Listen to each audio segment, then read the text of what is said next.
Good morning. I'm Dan Tupper, District 3 Commissioner and President of the Board. This is a special meeting of the Jefferson County PUD Board of Commissioners. It is Tuesday, October 26th, 2021. It is 10 a.m.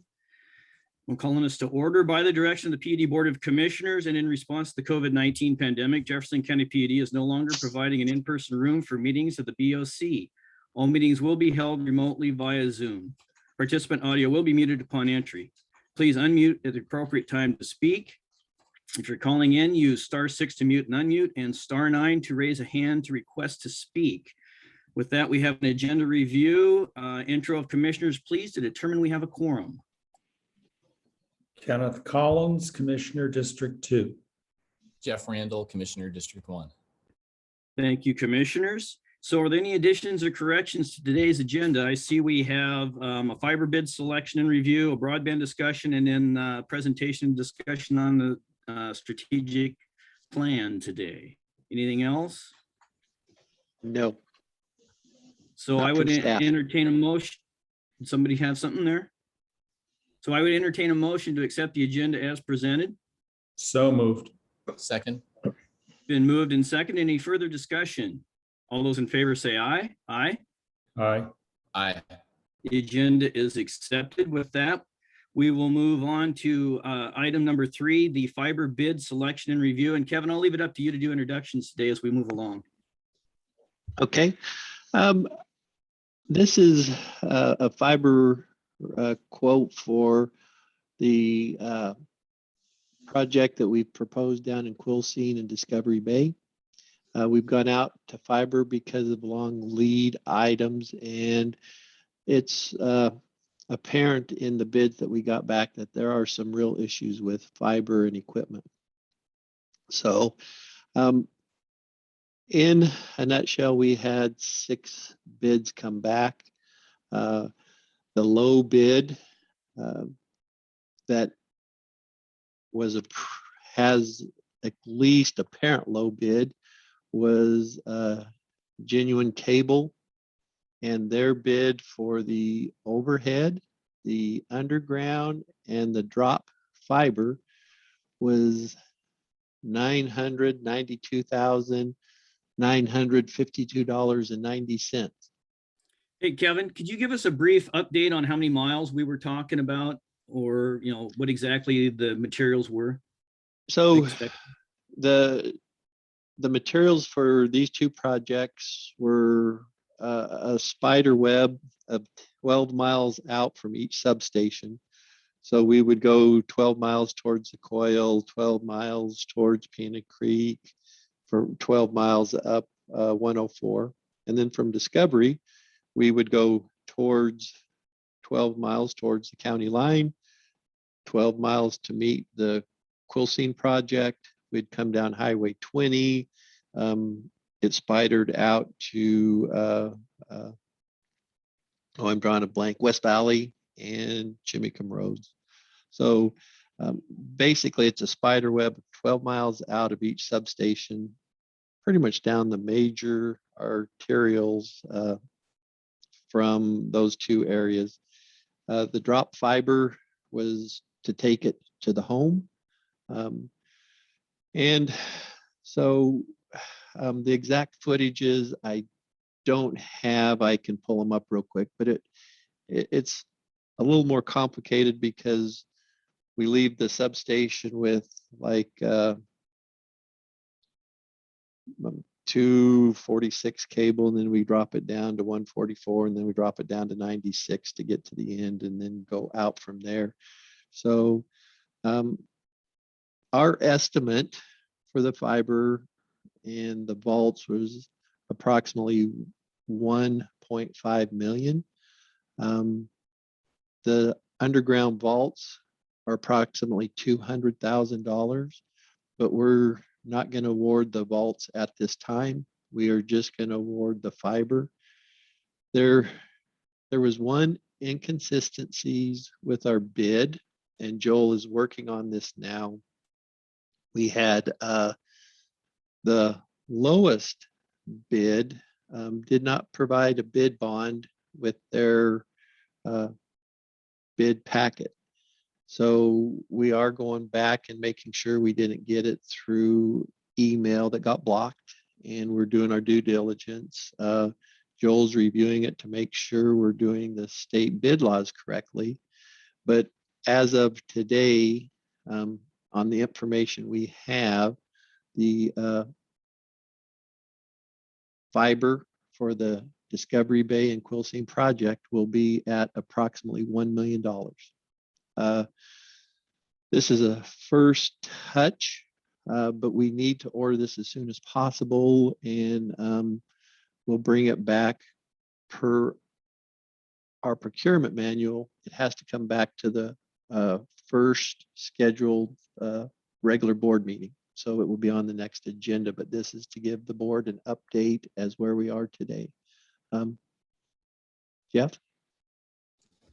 Is the price you're being quoted on the fiber wildly different than what you had hoped it would be? The price is right in where we thought it would be. The problem is the buried cable will not be supplied to us till May, June timeframe. We had quotes as far as 56 weeks out, 86 weeks out, just extremely long lead times. So that's why the urgency. That's why the update at this meeting, and then again, per the procurement manual, at the regularly scheduled board meeting, we will have all the answers. Joel will have had time to weigh in on the bid bond and that kind of stuff, and we'll bring it back to the board at that time for approval.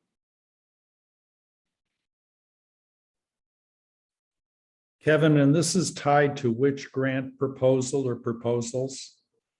This is tied to the NTIA grant that we partnered with the state on. Now, we are as staff going to say we recommend this purchase even if we don't get the NTIA grant, because we feel we would use this fiber regardless within a 5-year period. And we will come to you for additional fiber purchases based on lead times, because it's going to get worse and worse as a lot of these grants are issued. So Kevin, a little more clarification. If we don't get the grant money, how does this tie into this current budget and the next budgets? Are there triggers that are going to put you in a bind for doing this or not? Actually, we think if we don't do it, it will put us in a bind to complete the work for future grants. This fiber, we've set it aside for the NTI grant, but it doesn't have to be for the NTI grant. It could be for the Reconnect grant or the Public Works Board grant or any of the new future grants coming up. So we're very comfortable. It will put us in a good place regardless of what happens in the next couple grant applications. So Kevin, what I'm hearing you say is that we're seeing clear warning signs of supply availability problems at a minimum, and we don't know if prices are going to start climbing too, but we're going to have, if we want to get work done, if we get grants and we have to spend the money within a certain amount of time, we're going to have to take a little bit of a risk and acquire equipment ahead of time, or get it pre-ordered so we've got it. And it sounds like you're going to advise us on the risk and say, well, if we don't get this grant, we can use it on another one, or we can use it on other projects. So we're going to have to rely on you about, to the extent we're exposing ourselves. But it just sounds like if we don't get things ordered, even if we got the money, we wouldn't be able to perform on the money. Correct. On the NTI grant, it's a 1-year construction window. If we wait till the first of the year to even start procuring material, it won't be available. The pricing seems to be close to what we've been paying. It's the lead times right now. And as those lead times go out, the prices will go up. I'm very comfortable with that. Okay, and you're not asking for action today. You're just giving us a heads up that this will be coming to us at what point? It will be at next Tuesday's meeting. And by then we'll have worked through the couple bidding issues, and we'll have, like I say, the apparent bid right now is Genuine Cable at just a freckle under $1 million. And what about the next one in line, Kevin, just in case there is a bond issue or something with that bid? What was the next one up from there? This one was a complete bid. It had all of the bond package. It would be a lower bid that would possibly be able to be used. So, and it's $100 and some thousand cheaper, but there was a question on their bid bond, and we do require it. But on bid bonds, there's some, at times you can say, okay, you could take it a day or two later. But again, till we've gone through did it get held up by our spam filters or something along those lines? And then Joel has to weigh in and say, yay or nay. Because at $1 million, we'll get a protest if we don't do this correctly. So any other questions for Kevin? Not seeing any hands. I guess we'll move on to item number 4, the broadband discussion. So I'm going to start this discussion, and then Lori, please jump in. So on our rate sheets, we have basically for ISPs, they spend $30 and they get a connection. To us, it's a pipe. It's an empty pipe. The ISP has to procure their own internet to put over the pipe. And that has caused a little bit of confusion with a couple of our ISPs. And part of that's my fault. I felt early on it was pretty much an empty pipe we were renting to them for $30 a month, that the internet was on top of that charge. So we're clarifying that. We will talk to the commission again on this issue, but we may start seeing some issues because we're telling customers now that the $30 is the pipe. It's not the internet that goes in the pipe, and that they will have to be supplying that. This is a little different than NoNet's charges, because a lot of times NoNet would charge a fee for the internet and the pipe. Our problem as we build out and expand, we don't want to have to provide internet on all the pipes unless we are reimbursed for that cost. Now we will come back with, okay, how do we accommodate our existing customers until their contract runs out? Or if it's month to month, how long do we give them till they get the $30 pipe? But most ISPs have multiple internet connections. Some have NoNet and CenturyLink, for example, that come into their CO. So they have multiple internet options. Some of the smaller ISPs don't. They would rely on our connection with NoNet to provide the internet over that pipe. And that's just not how the system is being built or how we thought we were proposing it out to the commissioners and the community. So this is a clarification. We're going to send some letters out clarifying it to the ISPs. And Lori, do you want to jump in, or are you okay with my description so far? Yes, I think you're accurate there. I think we just need to be able to provide our current ISPs a date where we wouldn't. So currently they are receiving internet on the most recent connections. And when we need to provide a date to them when we would expect them to provide their own internet service. This has caused a little snafu on current ISPs because they are smaller, and I think we will lose a couple that are on our as a provider. A couple of our smaller ISPs as providers. So I think for them to purchase internet, they would have to purchase quite a bit of internet, and they just don't have the clientele to support that. So is all I can add at this time. Thank you, Lori. Mm-hmm. So I'm assuming when you're talking about the pipe, you're talking about fiber. Correct. So it's a fiber connection. And how much is the cost affected by the ISP having to pay for internet on top of the connection? In a bigger scenario or bigger ISP, they already buy I don't know the term to use. They buy so much capacity from either NoaNet or from CenturyLink, or you can buy it from Wave.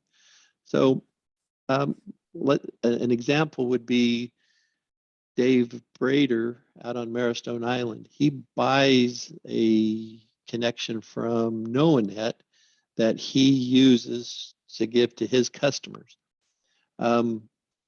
Doesn't come out of the PUD's internet that we get from NoaNet as being a NoaNet owner.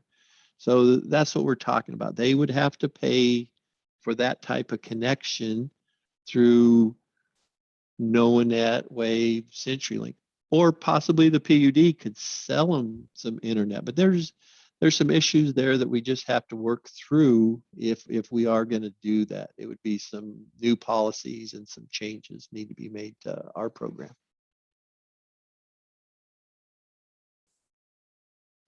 Guess I'm next. Yeah, go ahead, Jeff. Thank you. I think as I think about what we're going to be doing, we're going to be having lots of discussions about broadband, lots of discussions about ourselves as possibly an internet service provider. And I'm feeling like we may need a workshop on the basics, kind of like when we've talked about sewer and water and everything else, just so that we understand this enough and we are using the same terminology so that when you're asking us to make policy decisions, we know what we're approving. And like just when you're saying, selling them internet, I'm like, okay, what does that mean? Is that this connection to get out of the county? What is that? I don't, kind of the equivalent of the water tank versus the hydrants versus the pipes versus, what we're treating. So just a suggestion that I think we might need a workshop to cover some issues that will help us make policy decisions in the next year or so. Just a thought.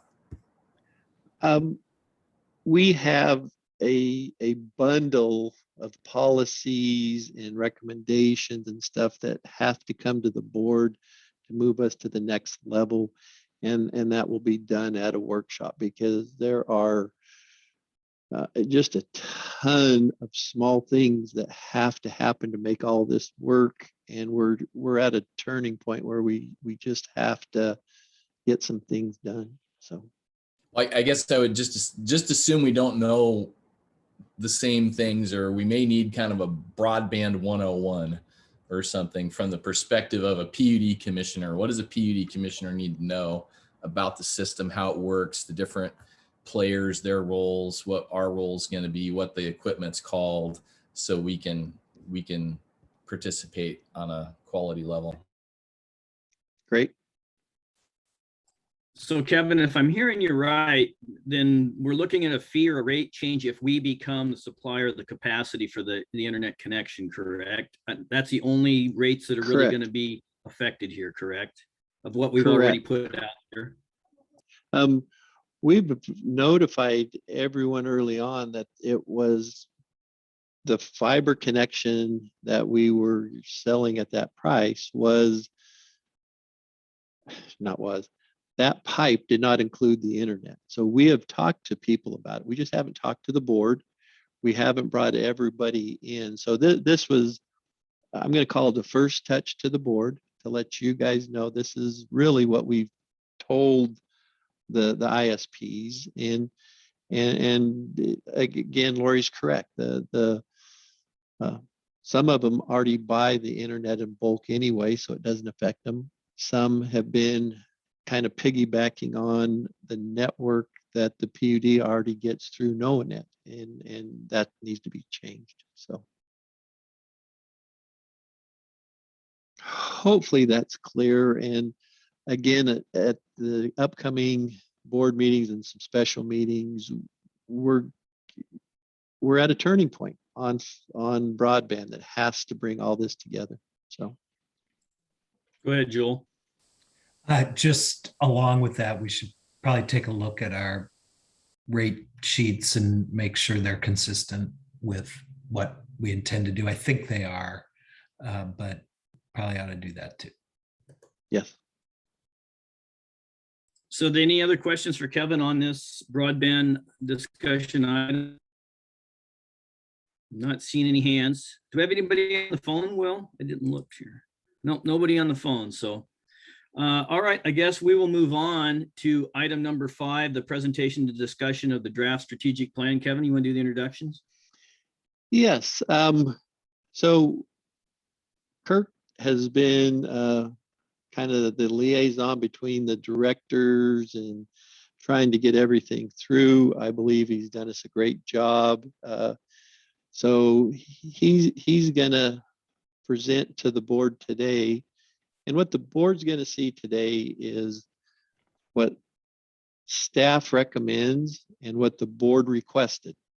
And then there's differences. We're hoping after today's meeting, staff either persuades the commissioners that it should go this way, or the commissioners say, no, we're going to sway the staff that it should go this way. So we're hoping in the handful of slides that there were discussions last time on, that we come up with a conclusion.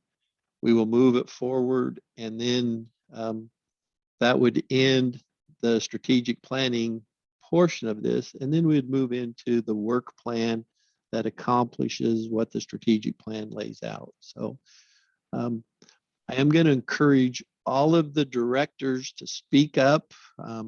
There's different slides that pertain to different people. Sometimes it's hard for directors, even myself, to support something that the director or the commissioners don't really support. But today's discussion is supposed to be that very thing, so that we end up with the product that is best for the PUD. With that, I'm going to turn it over to Kirk. Thank you, Kevin. I want to say good morning to everyone, and it's nice to be back before the Board of Commissioners to present what I believe is an excellent product. Last meeting, we were before the Board of Commissioners on August 12th, and that's when we got the extensive comments and the good give and take. And then since then, the leadership team has reviewed and considered and discussed in some detail, certain ones for sure, all of the commissioners' comments, including what I'll call minority comments. The product before you is the result of that. And I just want to take you first to the key on the front, and we put a key on there to make it easier for this discussion. That the yellow is where the Board of Commissioners considered changes. Blue is where there was a specific comment or suggestion, wording, etc. And then the words in red are the new language that come as a result of all those discussions and considerations, and then words crossed out are, of course, deleted. Now, not all the comments. So, Kirk? Yes. Commissioner Cooper, are you or Will going to share the screen with the draft document? Well, I'd certainly allow Will to, but that's above my abilities. I am working on it right now. I'm having a couple of issues. Okay, so I'll go ahead, continue on, Kirk, and when he brings that up, we'll throw that up on the screen. Thanks. Sure. And again, I want to say not all comments are reflected in the materials, but all comments and positions and concerns were considered in a fairly lengthy discussion we had about all the requested changes or thoughts and concerns that were evidenced by the Board of Commissioners. So here's how I'm going to do this and certainly take any a direction from the commissioners, but I was going to I reviewed the key, and then my plan was to cover the entire document so all members are refreshed, and then we have the proper perspective and context. But with that said, I'm only going to provide an overview and a brief summary where there's no issues or there's introductory materials, because we need to know that. I think we know everybody.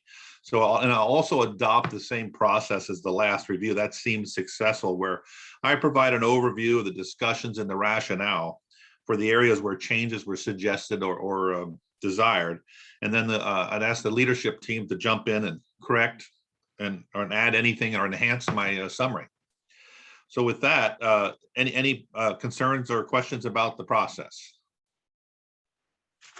Okay, hearing none, I'm gonna start off. So the first page. Oh, and that's the key right there. But we'll discuss it as we go along. So, hey, thanks, Will, for doing this. JPUD strategic planning. This was a strategic planning comment was reaffirmed by the leadership team, and I got to say, as a personal note, over my career, I've been involved in a number of utility planning exercises, I'll call it, and I want to say that this group has a collective buy-in on this product, and in my experience, that's rare, and I just wanted to add that from a personal perspective. This leadership team is whatever they're like when I'm not around, they're cohesive in this product, I'll say, and that's great. So, and that's our goal when we do these kind of processes. So let's go to the next page. So and it's the table of contents, and no need, it's the same table of contents except for one thing, and the Board of Commissioners would have preferred to have the rate goals and objectives directly behind the financial goals and objectives, and they have been moved for the presentation and for the of the plan. So that's just a small note, and then we'll move on to the introduction. And I just want to point out that this plan was developed by the PUD leadership team with the help of Joel Paisner, your counsel, Don McDaniel, and then the team from McDowell, Rackner, Gibson. But to put it long story short, COVID caused a bit of disruption to the process, but we improvised and found ways to manage the process. And again, what you have before you is the product of that. And then, you have the next page is the leadership team, which I think you're all well familiar with. And then the following one is the outside consultants used, Joel, Don, myself, and an assistant at McDowell, Rackner, Alicia Till. And then let's go to the overview of the process. So again, right there, the foundation of the 2021 strategic plan was built around written surveys and work exercises, as I discussed. And COVID sort of forced us to do that. Often these processes are done like 3 days in a room with no windows with everybody, but it worked over a longer period of time because of the back and forth that was needed. But, in some ways, I think it was better because it allowed people to reflect as opposed to a knee jerk in a room. But a common fact base was developed and agreed upon. And then the next step was to derive strategies from those facts and implications and imperatives. And of course, goals and objectives for each function of the PUD were then developed. Now, something that should be added to this page is, of course, the added step in the review and consideration by the Board of Commissioners, which took place in August, which brings us to today's presentation. So let's go to the mission statement.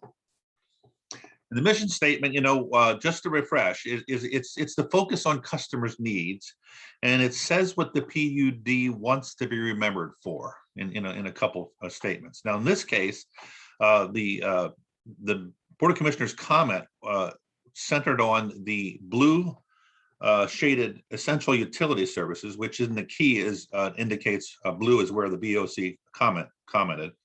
And it's essentially whether you talk about all of the utility services or individually list them. And to the mission statement as proposed, to better the lives of our community through the delivery of essential utility services each and every day.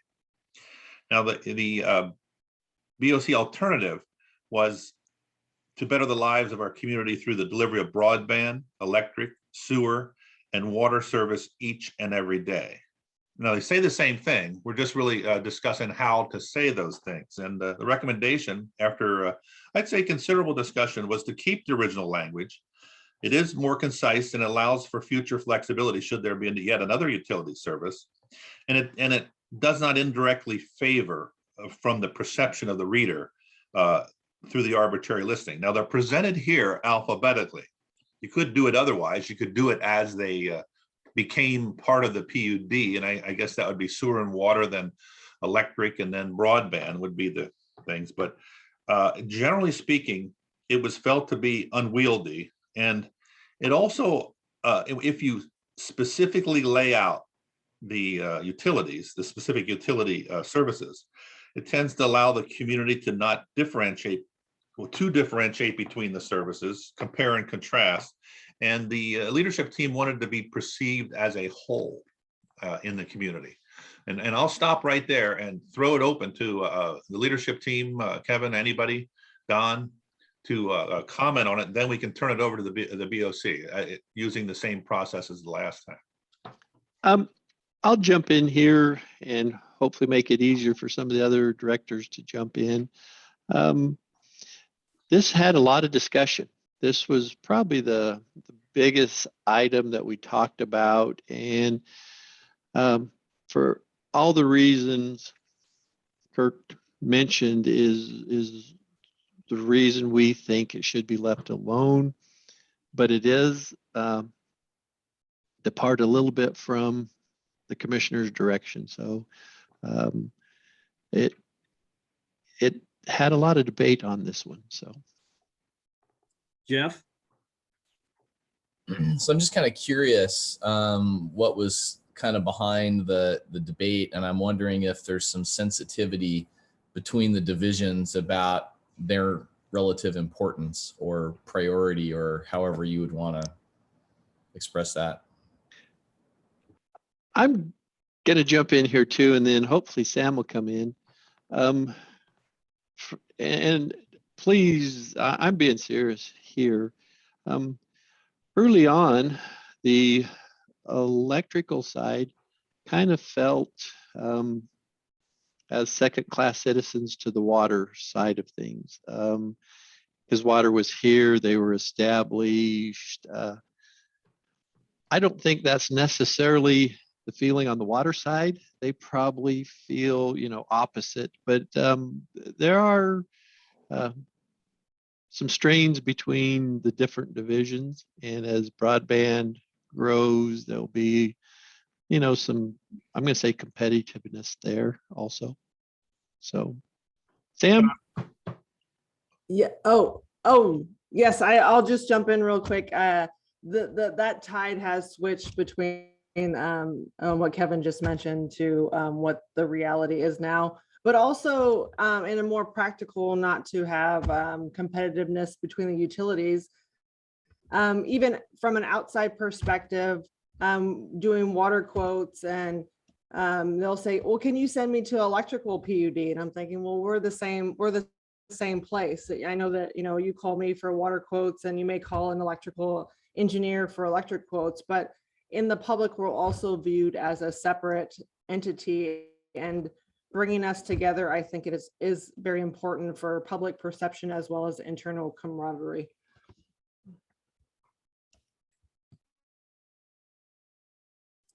So Kevin, this is Commissioner Tupper. I know a lot of work has gone into this, and I'm comfortable with the work product that was originally put forward. So, I don't know how much discussion we want to have and back and forth. I'm pretty set with the original language in blue. On this one, because the directors talked so much about it, I'm hoping we get, good discussion from the board also, and that way we're all good, whichever way we go to move forward. Commissioner Collins. Well, I think from an outside perspective, the order of the different divisions for an outsider, I think makes no difference. I don't think anybody would necessarily assume that because of the listing here, that one division has a higher priority than any others. My original point was that because broadband is a new service, that it be identified specifically because it is, I think the recognition now is that it is an essential utility service. And I also think that identifying specifically what the PUD does for people really strengthens the image in the community. So I'm inclined to support the alternative language. I understand the reasoning that staff has for going back to the original statement, but personally, I really like identifying the separate divisions because I think they're all important, and it does identify for the public, here's what we do. Yeah, I tend to agree with that. I mean, I want us to be sensitive and to what the staff is saying and morale and all those things. But at the same time, I think there is huge ignorance in the community about what we do. And it's just because everybody's lives are complicated and they just want the water and the toilets to work and the power to be on, and they don't really care where things come from, except that they look at their bill a little bit. But I think it is our job to keep them educated on what we do, because otherwise when we need support, they're not going to understand why or what the money's going towards. So I don't know if we could add it in bullet points under this, those utility services include, and then list all four as bullet points. If I don't know that. I think the ignorance level is higher than staff may think. And I think it's important. I agree with Mr. Collins. I agree that it's important for us to list what those things are. So I would say that I would disagree with the statement that the order they're in, people are not going to perceive that as being significant. I think there may be people who within the organization who might eventually say, that broadband's listed first, so broadband should be the focus. We aren't even into broadband for the most part yet. So I would be in favor of the alternative, but let's put it in the order that we were a PUD. We were water first, electric second, and broadband is on the road. So let's flop it around. If there's no difference, then let's reshuffle them and put them in the order that we became PUDs under those services. And I don't think it matters about the order, so I'm perfectly happy accepting that as a compromise. Yeah, I would be fine with that too. If we wanted to list them in the order that the PUD provided the services, water, sewer, electric, broadband, it's like, however, doesn't matter to me either. Because, I get a lot of feedback within my own district now of why are we doing broadband when my power is off every week? So I think people will look at the strategic plan and the mission statement and the vision statements, and they might take, some, the way that things are, language is put forward, that they might see an importance of something being listed first as being more important than the next. And I obviously, I'm sensitive to staff on this. I don't want anyone to feel like one side of the utility is more important than the other. I mean, I value all the employees and all of the services we provide to the community. So, and that's all I'll say on the subject. Thanks.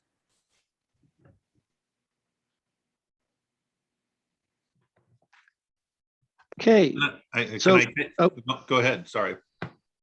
I may steal your thunder here. So moving forward, we're going to go with a abridged alternative, and the only difference, we will list it in what the PUD had at what date. So it would go water, sewer, electric, broadband. Now, I just had one suggested and clarifying request, and there was some discussion about, everybody thinks they're essential utility services, and then they talked about a bullet.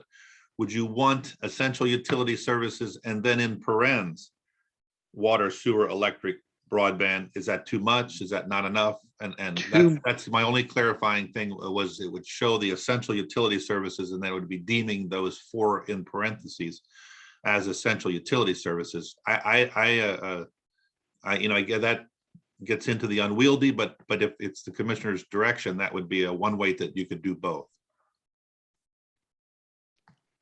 I think shorter the better on this kind of stuff. If it's too long, people struggle with them. I agree with that. And I think the essential point is that the services we provide better the lives of people within our community. That's the important point. Okay, well then we have our direction. Let's go to the PUD values.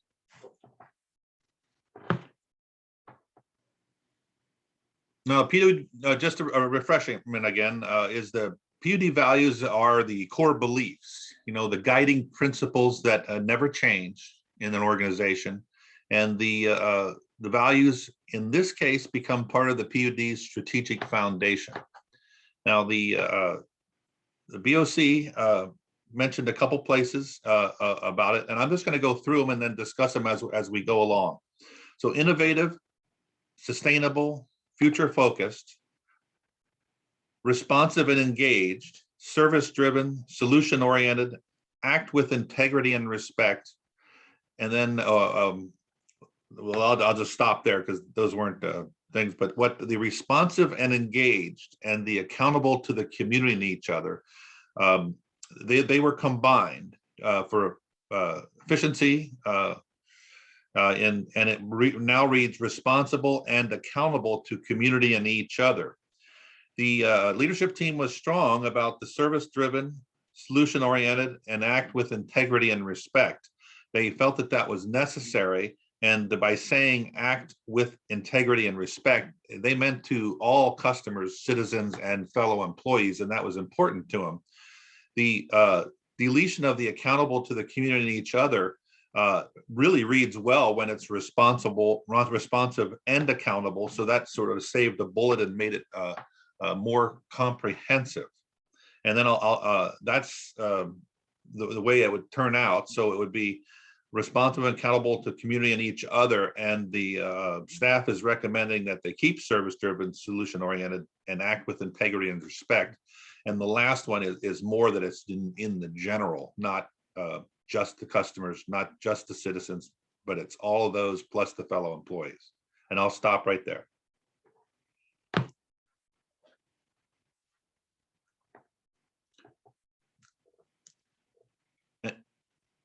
Go ahead, Ken. I'm fine with the changes. I like the way it reads. Yeah, I'm good with it too. Go ahead, Jeff. Yeah, I agree. I think it's fine. What's the deal with professional at the bottom? And it like has a question mark and a strike. What's going on there? I think there was something raised about professional, and we deleted the question. That should be in blue. Sorry. But you know, if anybody else has a different recollection, I certainly be amended there. But I think that's what it was. Kirk, this is Melanie, and I agree. I think if my memory serves me correct, Commissioner Collins had recommended the term professional in there. So we had a question mark, should we add that? And then as we had a meeting about it, we agreed, yes, we should add that. Well, thanks for that life-saving, Melanie. And it should be blue. My apologies. So it sounds like you have consensus on what's on the page. Yes, I think so. And then let's move forward. So the PUD vision, you know, the mission statement is, you know, what we're here for. And the vision statement is sort of what we want to become. It's to provide long-term direction and gives the PUD organization a sense of purposeful action. Now, here, the BOC thought everything was, you know, the intention was good, but they wanted more focus on the local community. You know, and part of the issue that we have is how to best describe what the Board of Commissioners was talking about. So it was written as the best utility in the Northwest and a leader in our community. And the alternative that came out from the notes of everyone in the discussion is the best regional utility and a leader in our community. Now, as it says there, the recommendation was to keep the original language. And I think this is important, but the leadership team wanted a lofty goal, and the best utility in the Northwest is what they aspire to do and commit themselves. You know, in general speaking, this is Kirk now, it's much harder to pull the reins back than kick someone in the butt to get them going. And the leadership team wants to, you know, pull on the reins would be my my personal comment. But I certainly Kevin or Don and the leadership team, anything that they would like to add. That's pretty much how we came about it. And we're really just arguing Northwest versus regional and how you're going to interpret that. Go ahead, Don. So it kind of depends on how we're viewed in the region here. I mean, when you look at PUD and other organizations, our performance really is gauged against everybody that's kind of in our Northwest region. I think that was one of the discussion points that came up. Since the standard that we are living by might be universal to a broader area like the Northwest, we ought to probably leave it the same. Anyway, that's my take. Jeff? There's something about this that I just don't like. And I guess it's we're the best. You guys are, you know, we're better than you guys. And I think of like people that run track, or even when, you know, we're running for an election, you're not really running against somebody else. You're running as hard as you can all the time. And it's not about if you have a weak opponent, okay, I'm better than my weak opponent. Well, big deal. And I just don't like how it's saying we're the best, so everybody else isn't as good as we are. I wish it was some sort of standard of excellence that we were achieving for, and we're not comparing ourselves to others because then we're better than others. I don't know if you get what I mean there. I just wish it was kind of an objective standard of excellence. It doesn't matter whether there's anybody else there or not. We're going to be just the best that we can be. And I don't even like the term best, but that's my thinking on it. Commissioner Collins. Yeah, I share Commissioner Randall's take on this. We're not a high school football team. And I don't know what it means to be the best utility in the Northwest, given all of the utilities in the Northwest, and how is that defined? I certainly appreciate the desire on the part of staff to set lofty goals, but there has to be another way of saying this that sets a standard of excellence that is less comparative and more based on how we can continue to improve ourselves and exceed customer expectations. Because that's what we really want to do. And that's the benchmark. How are we doing in the eyes of the customers? That can be measured. Being the best utility in the Northwest or even the best regional utility cannot be measured. So yes, it's aspirational, but it's also unquantifiable. So how about some wording?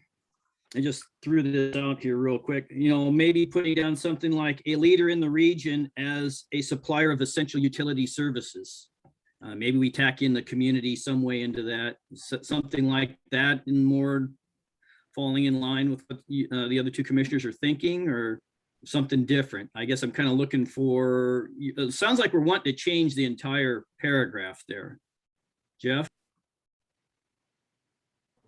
I kind of like what Ken was saying, because, his point is it's quantifiable, and it gives a point to doing surveys, and it represents that our customers are important. What about to meet or exceed our customers' expectations and be a leader in our community? Well, I think we capture those in values in a couple other places, don't we? I don't want to get redundant, since this is vision, and I don't know how, how minute we want to get with trying to describe that.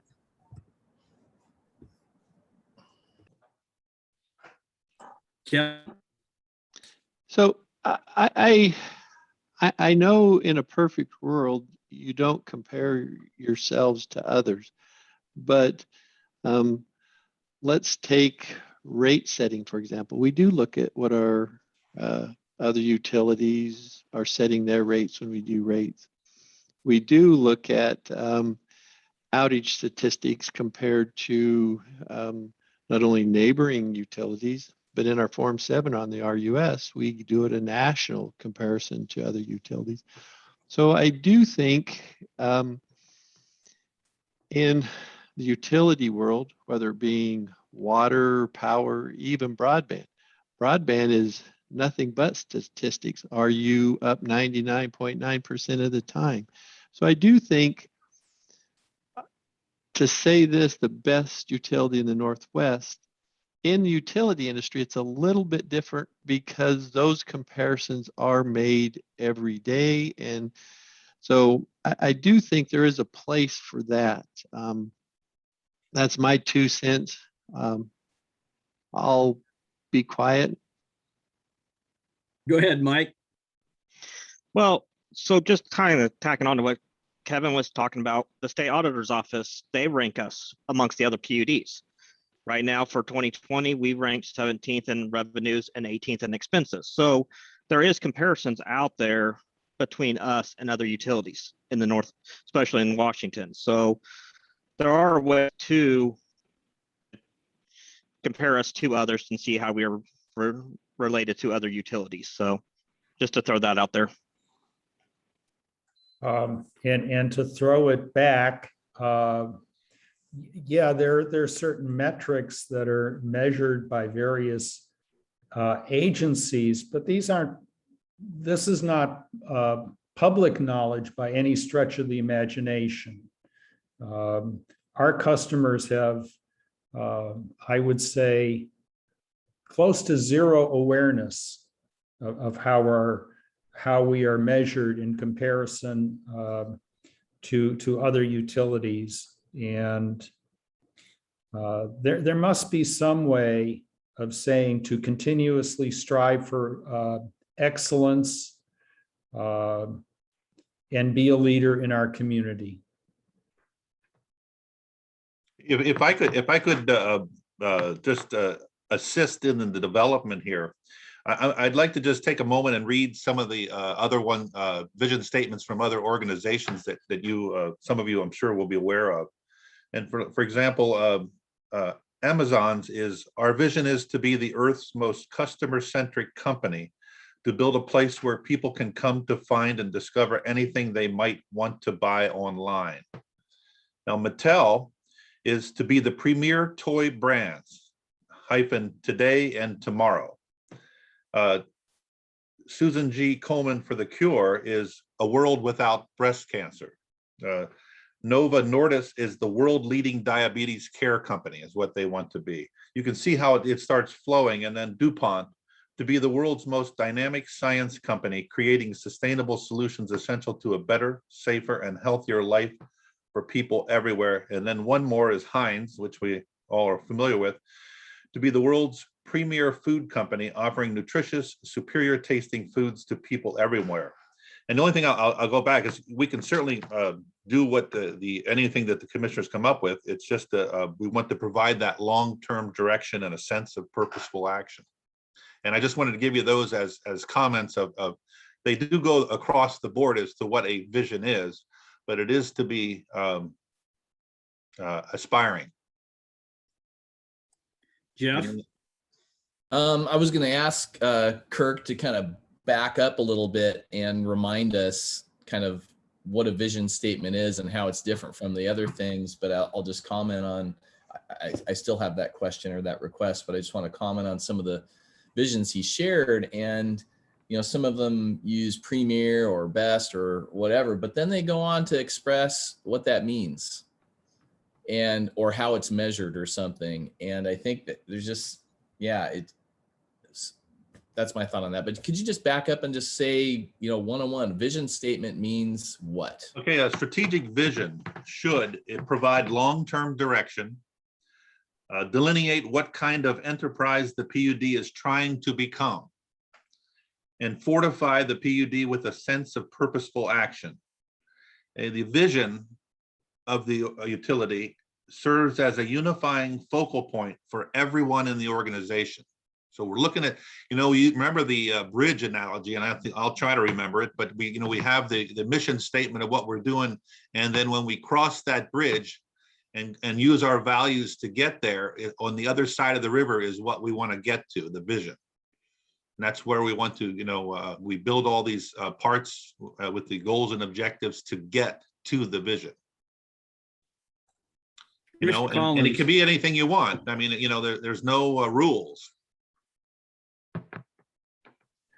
So it strikes me that when you already have a monopoly as a provider of various services, that the analogy with commercial companies is a little bit tricky. And we're not really competing in the marketplace with other utilities. What we're doing is competing with ourselves to try to continuously improve. So, Will, do you have the ability to type in another sentence here?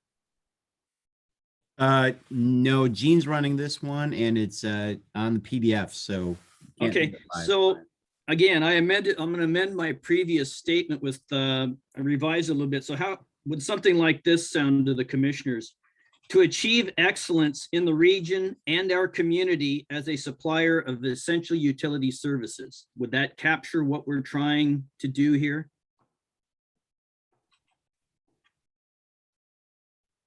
Say it again, please, Dan.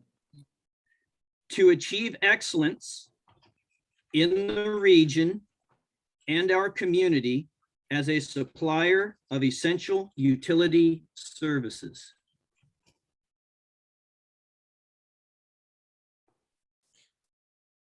I like that. The one thing that gets lost with that is the being a leader in our community, which expresses a different thought and something that in fact we're evolving towards. There's been a great deal of change in the last couple of years with our cooperation and our rising to a cooperation with other governmental entities, and are rising to a position, I think, of respect within the community at large. So if that can be tweaked so that that thought is not lost, I'm fine with the revision. Well, without being called a tweaker, I'd like to offer something that might capture that. And that is, be a leader in our community and an excellent supplier of essential utility services. I guess, no, and be a leader in our community, I think, and achieve excellence as a supplier of essential utility services. I would just move those phrases around, and then I think you've got it. And that would be achieve excellence as a supplier of essential utility services and a leader in our community. Got it. Will work for me. Yeah, I'm fine with that for now. Well, how about the leadership team? Any thoughts?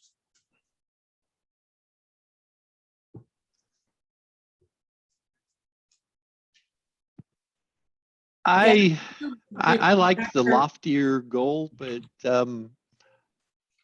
we're getting close here.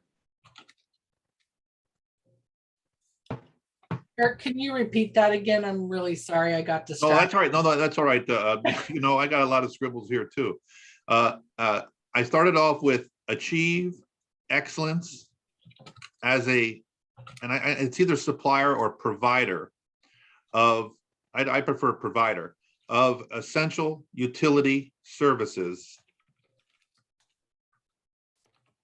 and be a leader in our community.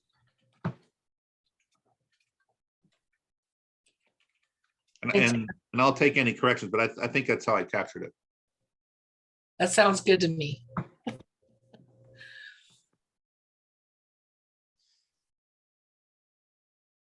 Send it to the presses.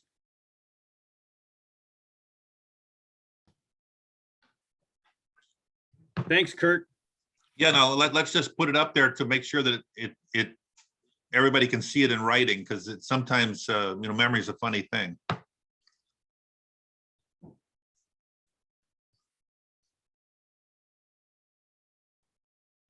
It would be the one that's shaded in green.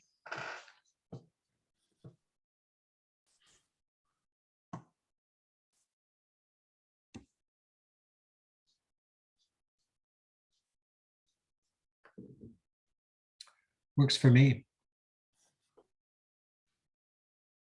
And the only thing that I would send out as a suggested amendment for consideration is achieve excellence as a provider of essential utility services while being a leader in our community.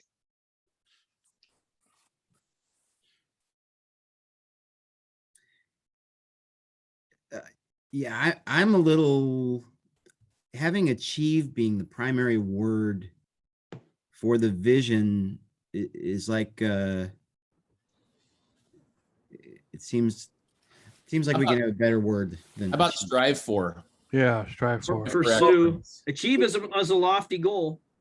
Well, I kind of want to just be direct. Like, let's just be excellence. Let's not achieve excellent. Let's be excellent. For the vision, you know, that's kind of the vision of where we are in the future.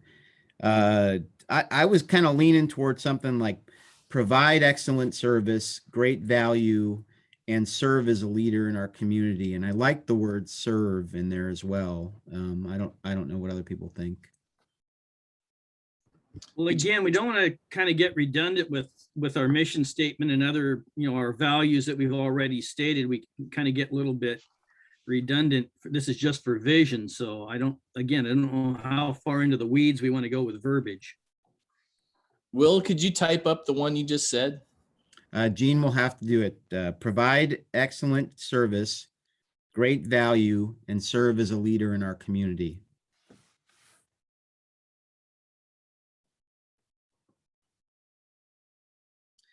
I'm also partial to this idea of providing great value, because it's instead of saying we're going to keep costs low, or we're going to do X, you know, a lot of what our customers are concerned about is the cost of the service versus what they get for it. And that's why I really like emphasizing value, providing them a great value.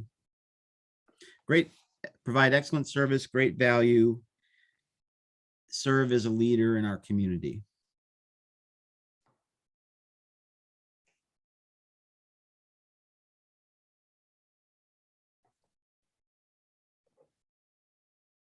Again, I think we're getting a far afield of what the original group came out with. So I don't know, if we're getting too far into reinventing the wheel here. That's the joy of the process.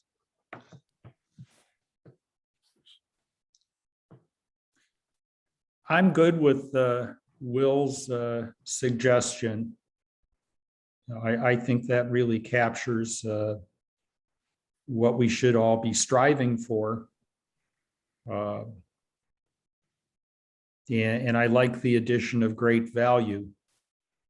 Yeah, I think these are difficult to come up with. And I think at the end of the day, if you read it and it's meaningful, and it's almost like putting on a pair of clothes. If you put them on, feels good, looks good, hey, you can go out. You know, it doesn't have to be perfect. And I like that. I like Will's summary. It seems like if it fits, it feels like it fits. Doesn't have to be, doesn't mean it's the only one that would work, but you know, we have other things to do too. And I like it. Well, this is Jean. I have to say I like that serve is in there because we are public servants. It's important to remind everyone of that.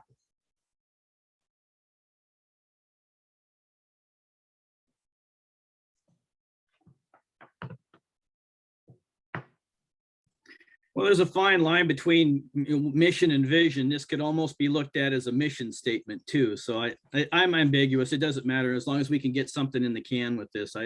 We could beat this around from here till next year.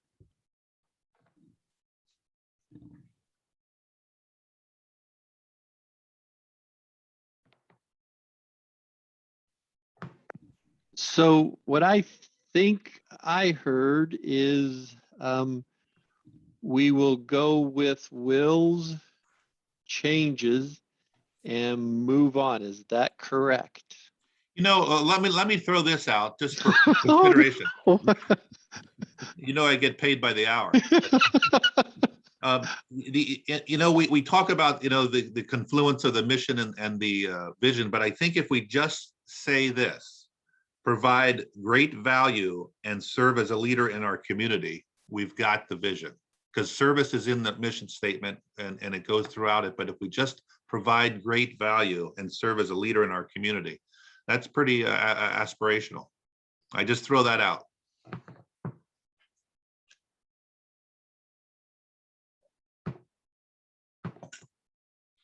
Shorter is better. I like that better. Yeah, that's fine. That's a friendly amendment, Will. I accept it as offered. And I'm fine with that also. So then it would read, provide great value, no comma, and serve as a leader in our community.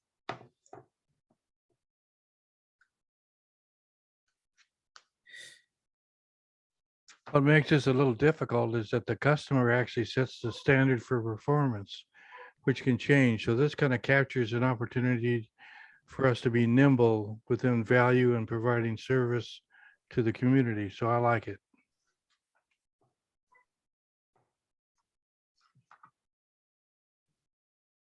Any other discussion? I don't see any hands. One possible amendment, sorry, would be provide great value, comma, excellent service and leadership to our community. The sentence as it's written right now just is a little confusing.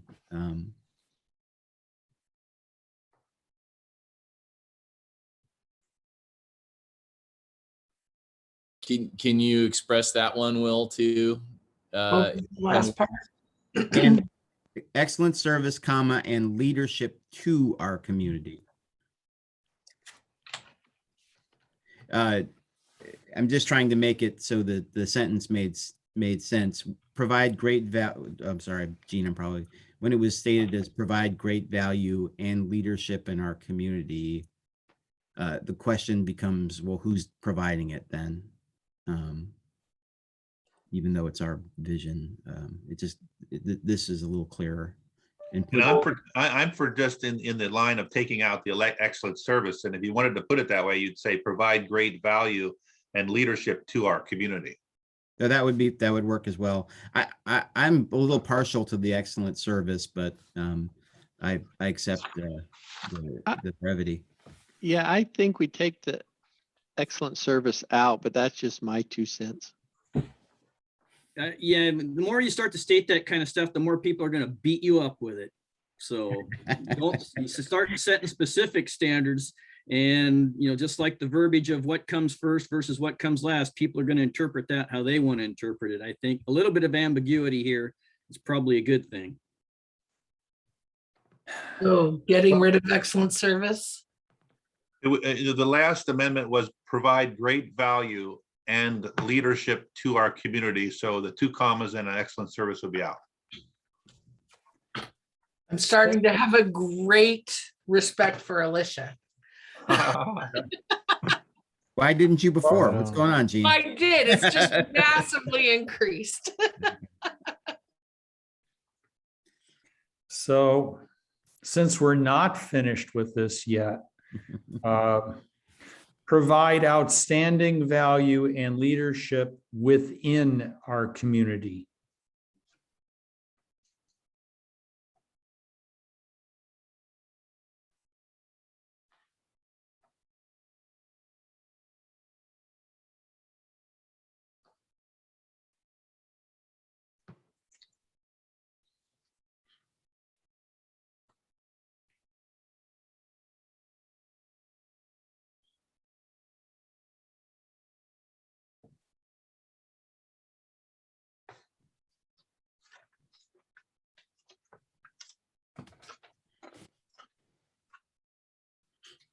Any other discussion or comment?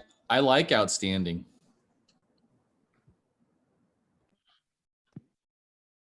I like outstanding. Hi, this is Samantha. I like the outstanding. I think that we are representing the PUD regionally as well as sometimes nationally. And I think provide outstanding value and leadership to our community. It opens the door that we could be and represent our community in other arenas as well. I agree with Sam. Within sounds oddly limiting. But outstanding is great. It captures the excellent aspect. We could go with within our community and the region. Well, and our community, don't forget, can be read 2 ways. I like this because it's subtle. It's within Jefferson County, but our community is also the utility industry. So I like the subtlety of it. It's clever. Like Mr. Collins's jokes. It's like a little Commissioner Collins joke all wrapped into one, but I like it. I really like that, the way it is within our community. You go on, Commissioner Randall.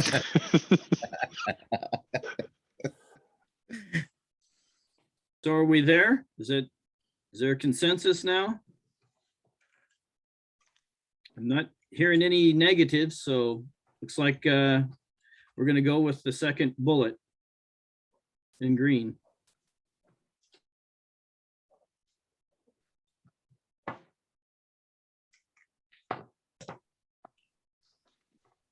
So we are at 11:15. We have 45 minutes. So I don't know where we're at for time and schedule here and how many more revisions we're looking at. So I think we should probably try to move on. Okay, let's go. Goals and objectives. Organizational goals. So I will limit my comments to the blue and then just assume that everyone has read the other ones and we'll go from there to save time.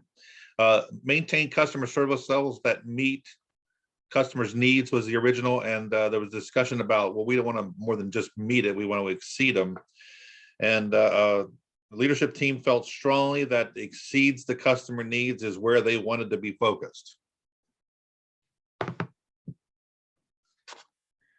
So do we want to say customer needs or do we want to say customer expectations? Well, there are a big difference between the two. Granted. Desires? Well, No, in the context, this is organizational goals. Let's keep that in mind of what we as an organization are thinking, not necessarily what the public is thinking.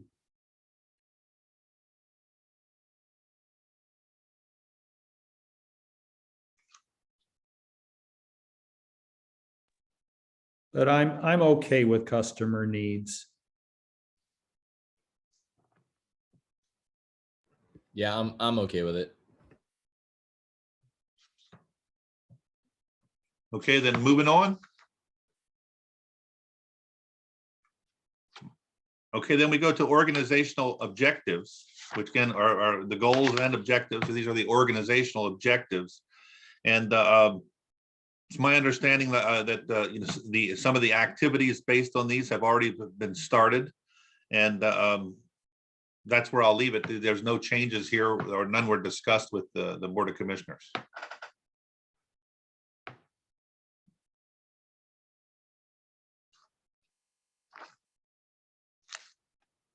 And I guess I just need a nod from the commissioners to, I'll move on.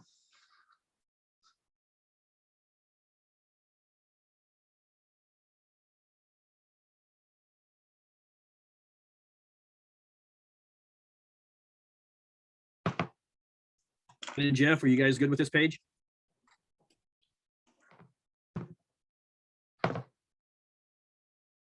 I didn't see Ken. Yeah, I'm good. I'm good. Okay, the next section is the financial goals. And there was no discussion on this page, but the financial goals were sort of honed and started to be the general financial goals of the PUD. And then moving over to the objectives, there was some discussion with respect to the objectives. And the focus of the leadership team as they went through this was to focus on revenues generally. And so the first one, they honed it down to remove it from the rates to ensure revenues are sufficient, to work back to the financial goals, which are approved by the commission every intermittently. So it would be report monthly financial results and monitor revenues to meet the financial goals of the PUD. And then going down to the monitor and plan for potential cost and impacts of the used to be the Clean Energy Transformation Act. And they moved that and changed it to emerging regulatory issues to move away from the specificity and go towards more of the general to keep the plan flexible and serve the PUD better. Because there could be other issues that come up and will come up. And then with the last bullet, identify sources and funding for investment in broadband service was just an English, I think, change. And I'll leave it at that and open it up to the leadership team or anybody else that has any comments. I think I've captured what the discussion was. Maybe the word initiative should be plural, or in the broadband service initiative.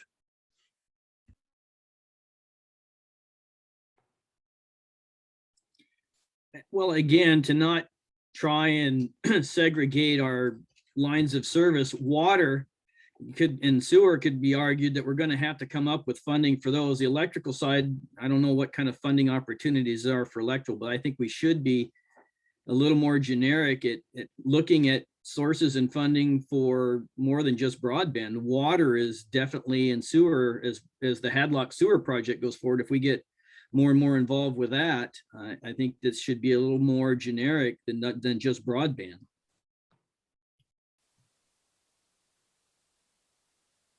because these are financial objectives.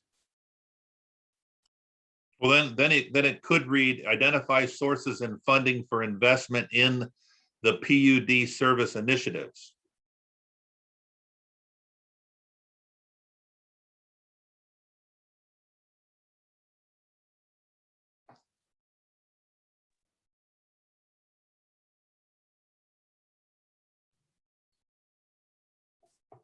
I'm okay with that. Yeah, I like that. I like that better. And that puts the onus on everyone within the organization to be looking at, at everything holistically and not trying to, get one service ahead of another. I think they're all going to take their turns as things arise, from capital projects to, maintenance and operations, as to how we're going to finance the stuff. So, and I would assume that this all comports with our finance policy, our financial policy, and our risk management policies as well. Nothing in here goes against those, correct?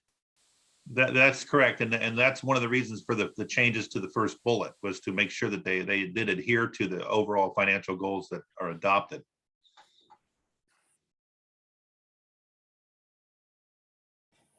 Can we remove the word "the" in front of PUD?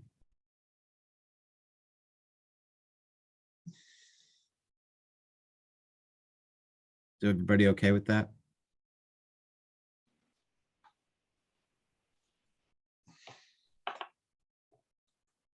Any other questions, additions? Looks like everybody is content with the change in wording there. Well, then let's move to the rate goals. There's a little more discussion in that.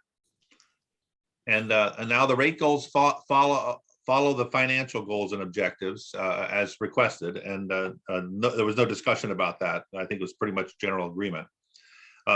In the first bullet, maintain rates that cover the cost of service. And there was a discussion about the use of financial metrics by the commissioners. And the bullet number 1 was remove that phrase, and then it was sort of replaced with the new bullet number 2. So what we would have, instead of maintain rates that cover the cost of service and satisfy PUD's financial metrics and debt covenants, it reads now, maintain rates that cover the cost of service, manage within principles articulated in PUD's financial policies and risk management plan. And that was a move away from the, just the phrase financial metrics into what I would say is the entire adoption of the policies and risk management plan. And then down on the last bullet, next to last, provide appropriate cost signals to customers. And then there was a communication to customers that was discussed during the last meeting, but everyone on the leadership team thought it should be more properly put in the communication goals and into that area, as opposed to crossing it over in the rate goals. And you'll see it back there. But those are the changes and in a sense, in response to the discussion at the Board of Commissioners. Small edit, the second bullet. You need an article in front of PUD, so it should be in the PUD's financial policies and risk management plan.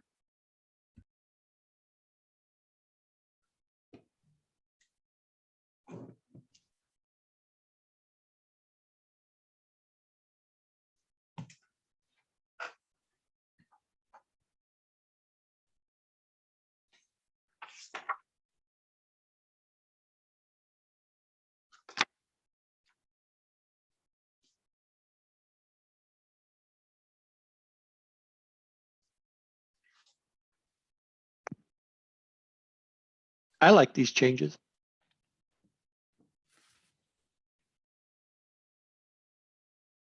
Is there a consensus at the commissioners level? I'm good with what I'm looking at. I'm It good. fits right into the manager's goals and responsibilities. I think it's fine. I don't think that's part of the plan here, but that's something for later. Okay, let's move on to rate objectives. Now, what I want to point out of these, there was no discussion with these at the commissioners level, but these are the first 3 are basically traditional rate making goals. And I wanted to point out that the fourth one is the leadership team wanted this to stress consumer education.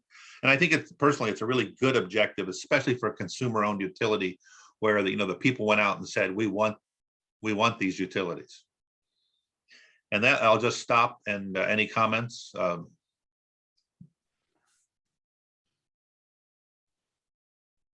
All good? All right, operation. Oh, go ahead, sorry. Well, I'm looking at, yeah, let's back up. I'm looking at the minimized size of any percentage adjustments to rates.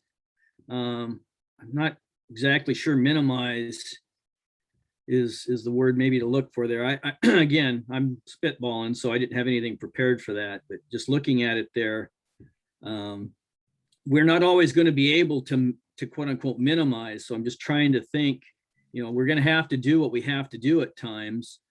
I wouldn't change it at this point, but I think that's something that we should probably look at.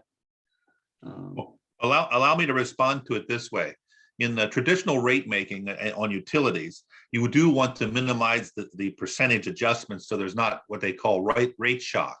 So all of a sudden your rates go up 10%. But if you can tighten your belt and do 3%, 3%, 3%, over 3 years, it helps the customers get used to the idea, and then you can use your communications and your purposes of why it's going up. And no one wants to have a 10% increase to their utility bill all of a sudden. That's the theoretical rationale behind it.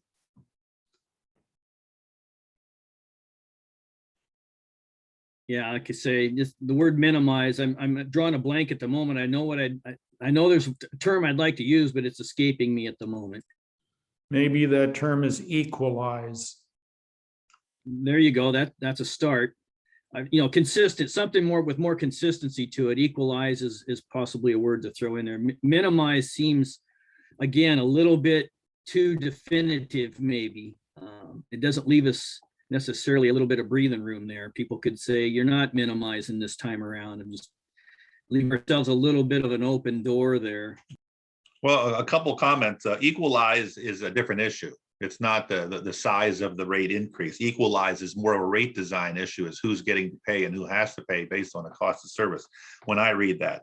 But the minimize, you don't want maximize, but you're minimizing. And if someone, a customer challenges the utility on they're not minimizing, the utility should be able to respond to that and to have an answer for that. Otherwise, they aren't doing the right thing. So I don't have a problem with that kind of criticism, because it should be corrected or snipped in the bud. Maybe consistency in the size of any percentage adjustments might be another alternative. Don, go ahead. Yeah, I would just say that there's another element to this as well. Any kind of time that you go to the public and ask for an increase, you should also be looking at efficiencies and other things you can do organizationally to minimize the level of increase you're going to have to ask for. And that's kind of what I saw in this statement. Minimize means you're doing the due diligence that you need to do before you go out and ask the public for more money.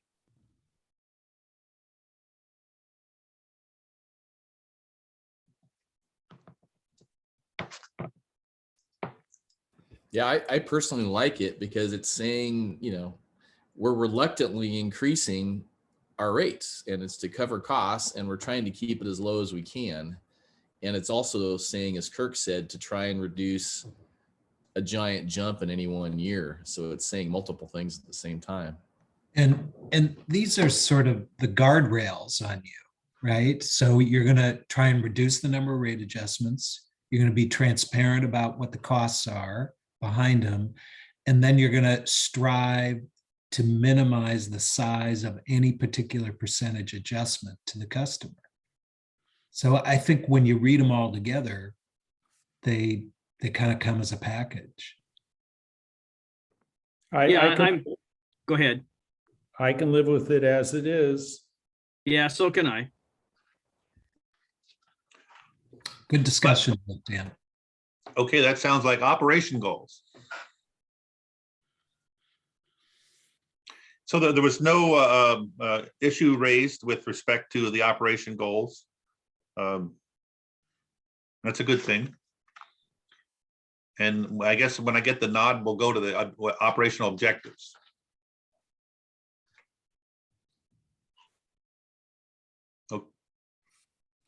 Yeah, I'm good. Okay, then let's move to the operational objectives. And again, this was another instance where the Board of Commissioners had no comments or concerns. And these are general ones, you know, and certainly review, monitor service interruptions and improve reliability is right up there and important. And that's all I'll say about this. And then let's move to the communication goals. There was considerable discussion in this, as I recall, in the last meeting with the Board of Commissioners. And quickly, enhance public perception of trust in the PUD, raise the profile of the PUD locally and regionally, provide consistent PUD-wide messaging. And then this is where a lot of the considerable discussion from the Board of Commissioners and the leadership team at the last time. And there was two things done here. And I think the general discussion was tail wagging dog and what are we doing here? And the sort of the compromise improvement was to, instead of align PUD messaging efforts with community partners, which could be misinterpreted as the community partners are telling you what to do. It was come up with, the leadership team came up with collaborate to amplify PUD messages. And that is a whole different focus. And that's, I think, the focus that captures what the commissioners were desiring. And then added to the communication goals was to formalize the PUD communications plan. I mean, there is one out there and they do sort of follow it, but it's not formally, I'll call it in print. And I believe that, a sense of a nice step forward. And I'll turn it over. Maybe Will has some comments. I felt you summarized it nicely. So yeah, I like the fourth bullet, the collaborate messaging part of it there. I think that works and looks good. And again, we had some discussion at our last meeting about, a log of correspondence. I think that's a component of this PUD communications plan. It's still, I think, a lot bigger policy or plan that we need to have a workshop to work on. So I'm happy with all the bullets the way they're presented right there.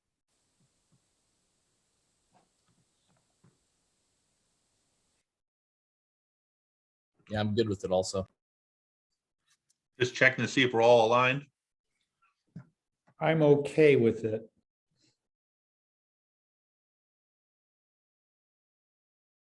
Well, I'll take that and then move on to communication objectives. And there was no discussion with these or concerns raised by the BOC at the last meeting.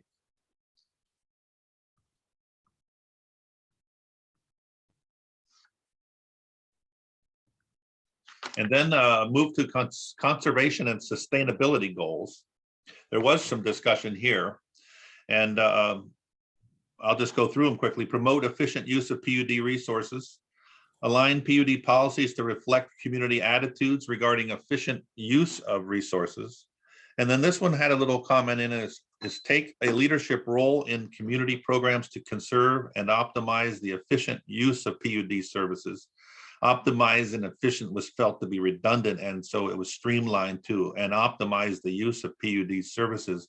And it's the sort of the focus there is it's not always to reduce the use of services, because certainly revenues are done by KWH, but it's to use them in an optimal fashion.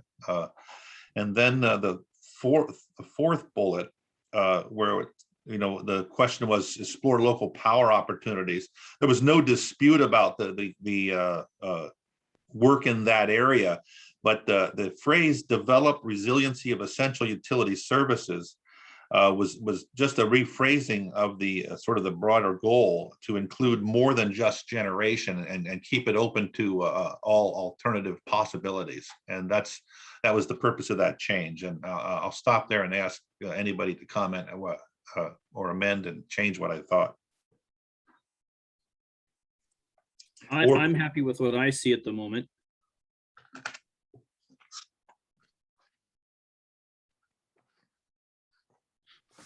Commissioners, any discussion? I'm fine with it also. Looks like we lost Gene altogether, huh? Should we be saying resources? Where's the focus here on the providers or the provider of our electricity or broadband? Which bullet are you looking at, Ken? The last bullet. Can we go back to that so we can all see it, I please? think we lost Jean and she had control of the screen, didn't she? Uh-oh. We Yeah. did. I sent the presentation to Melanie. I do not know why I cannot share it, but I cannot. We control the vertical, we control the horizontal, right? Outer limits Yeah. comparison. You're dating Well- yourself, Dan. Well, Commissioner Collins, let me take a chance at that one. And I think what it was is essential utility resources is it meant to expand it to all areas of the utility, all services, broadband, electric, and where local generation local power opportunities doesn't necessarily capture what could happen on the water or sewer area. And that's what it was. It was done to be more broadened. But I think I'll turn it to Will and put him on the spot and ask him to comment. I like where Commissioner Collins is heading. I think the key there is resource resiliency. So maybe we just kind of flop the words around. Enhance about- resource resiliency, something like that. Of the PUD, is that what you're thinking? So you could just go develop or enhance resource resiliency for essential utility services or something like that. That's better. What about saying resiliency and delivery of essential utility services? Do we want to maybe throw that on there too? Sure.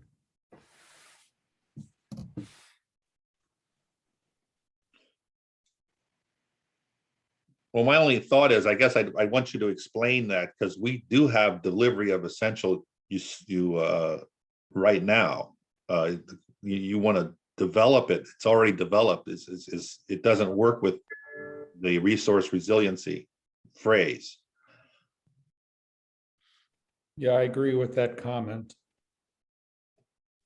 Yeah, I suppose. Again, I'm trying to think now in the context of conservation and stability goals, because that's the topic we're addressing here. So when I look at resiliency, that's the ability to keep things, moving out there. I think it's broader than that. It goes to sources of utility, like, for example, sources of power. It could be a distributive. It could be, locally owned generation.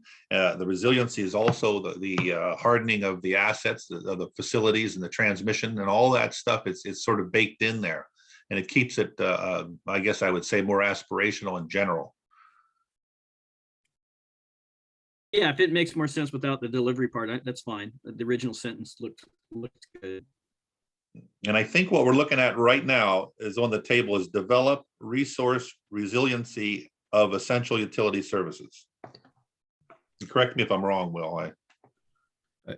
Either way, develop or enhance resource resiliency of essential. I mean, I think you could even just stop there. Is But develop. I have to say, I don't think that captures the hardening of existing facilities. I think that only talks about the obtaining, water and electricity, possibly broadband. Well, good point. Why don't we go to enhance? Yeah, enhance is better that way. Because this is a stability goal, conservation, obviously, we want to conserve, but it's sustainability goals, trying to make sure we capture not only, like, I think Joel's right, not only things that are still upcoming or out there, but definitely the stuff that we're doing now. And yeah, I think enhance is much better. So we've got resources twice. We got to delete it. Yep. It should be services at the end. Yep. There we go.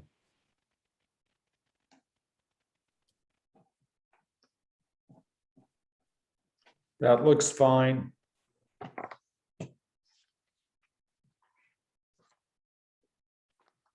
Okay, and then on to conservation and sustainability objectives. And the one change to that was discussed or just bantered about during the last meeting on the fourth bullet is support electrification of local transportation, and that was just sort of a better English use, I think.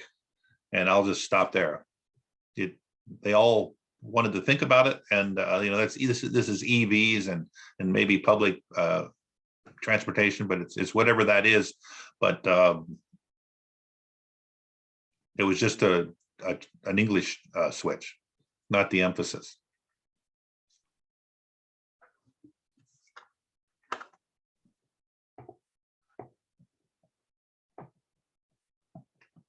Any thoughts, comments, amendments?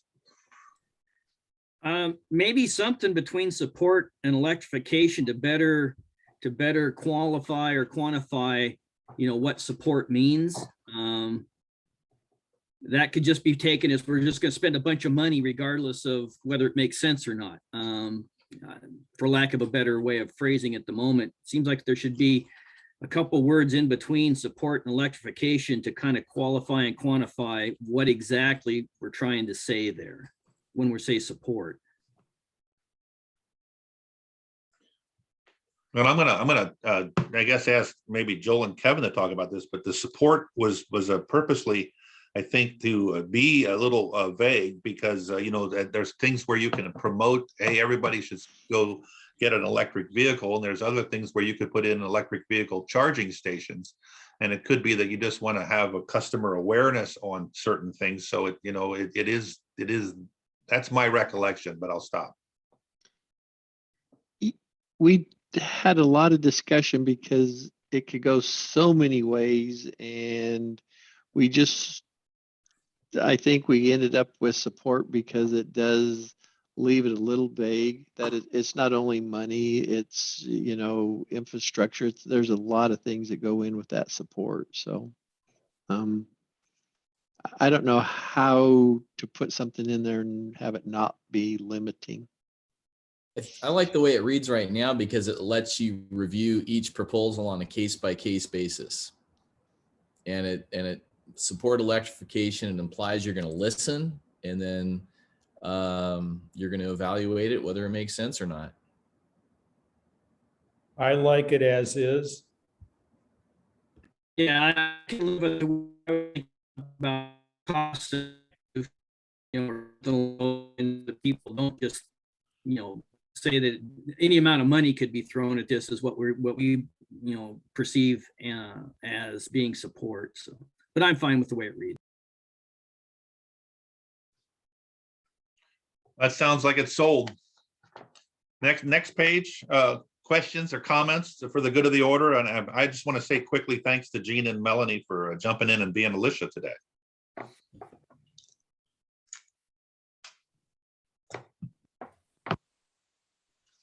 Yeah, they've done a good job of tag team here. So thank you for keeping us informed here, staff. Anyone else, any questions or comments? I think there was enough consensus and direction today that maybe we're going to see a final draft here relatively soon. Is there a timeline now? The group to meet and make any final determinations? The group will meet next Wednesday at a regularly scheduled directors meeting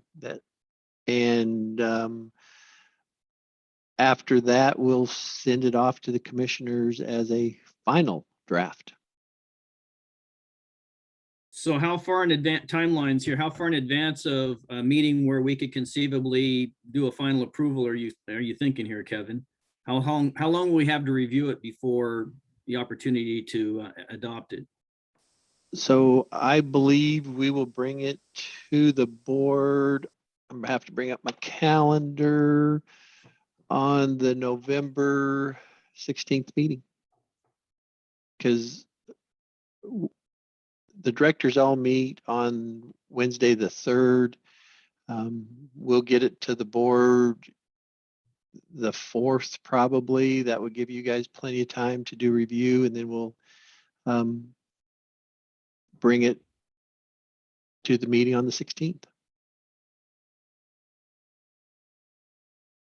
So again, is that going to be, I guess I've asked the fellow commissioners, do we think that that is something that we would look at as a first touch to give the public a chance for 2 meetings? Or is that something we would plan on voting on it if there's no significant changes, just so that anyone that listens into this meeting and listens to this audio has an idea of the process of where we're at? So Ken? I think we're ready to move forward and approve the strategic plan. And I also want to thank staff and our host of consultants for all of the hard work that went into this. And I think we are, in more than one sense, virtually there. Yeah, I agree. I think we can move forward. This is a public meeting. The public could be weighing in and listening and everything else. And yeah, so let's bring it to the board meeting. Okay, so, nope, that's good. I just wanted to see what everybody was thinking here. Ken, your hand's still up. Did you want to speak again or just not? Okay, thank you.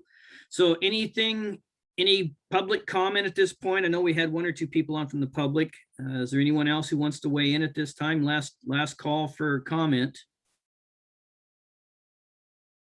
Not seeing any hands. I too would like to thank, Kirk and his team and all the managers and everybody for their work on this. It'll be nice to finally get this thing revised and have something out there for the public, to look at and review and gauge and judge us by. So anything else? Yeah, I'll just pile ahead, on Joel. as well. Just thanks to all the directors who just really bought into the whole process, and Kirk especially and his firm, who've just been a great support to get us across the line. So I just personally found a really positive experience overall. So down to even presenting it to the commissioners. Great process. Great process. Thanks, Joel. So anyone else? Any last comments? Just a quick note, the redistricting meeting tonight with the county is still on, just in case there's any confusion there. At 5 p.m. redistricting, wanted to throw that out there. Final call, anything else for the good of the order? Seeing and hearing none, it is 11:47 and I will put it to adjournment. Thank you, everyone. Thanks, Thanks, Kirk. everybody. Everyone, Great thanks, meeting. commissioners. Thank you. Thanks, Kirk. Bye-bye.